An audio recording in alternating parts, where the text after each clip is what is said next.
2026 is right around the corner, which means it's time to start thinking about what my bookish goals are going to be for next year. I personally love setting goals for myself, and not just a number goal, but having other bookish goals to reach throughout the year. So here are 5 goals that I have for myself in 2026. Starting out the gate strong, I need to start reading series in consecutive order. I had such a bad habit this past year of not reading books in consecutive order. And then by the time I got to the next book, whether it was the second or the third, I was feeling a bit lost, and I don't want to have to go back and reread a book. I really don't. Just reading them back to back to back if the books are already out. I'm trying to be better about it, okay? I'm a fantasy girly through and through, but I really want to start reading books outside of my genre. I do this every now and then, but I feel as if I am missing out on so many other great stories that are out there.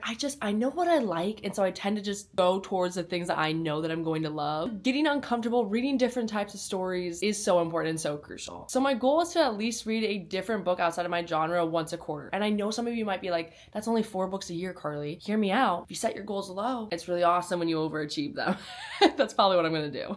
I want to listen to more audiobooks. I tend to be somebody that is more hands-on and a visual learner. And so when I'm reading fantasy books, I've always thought that it helps me the most if I am physically reading a book or it's on my Kindle, whatever. And then I read the Mistborn trilogy in text-to-speech format, which is an audio version of consuming that story. And it worked out really well for me. You know that I do the running and reading content. And in 2026, I think I want to start running some farther distances. So that's probably going to require some audiobooks. I have some crazy goals when it comes to running and reading, but that's going to be for a different time. I want to get my husband into reading books more. Is that a goal for myself or him? I'm really not quite sure. I feel like it's a goal for myself. The weight falls onto me to choose the right books for him. I'm going to count it as a goal. And lastly, I do have a number goal. And I know people get kind of weird with number goals, but I want to shoot for 100. And this past year showed me that it is possible. I got really close this past year. And so I think I just want to go for it. Like, why not? Full send into the 100 book category. So those are my goals for 2026. I'm curious to know what some of your goals are.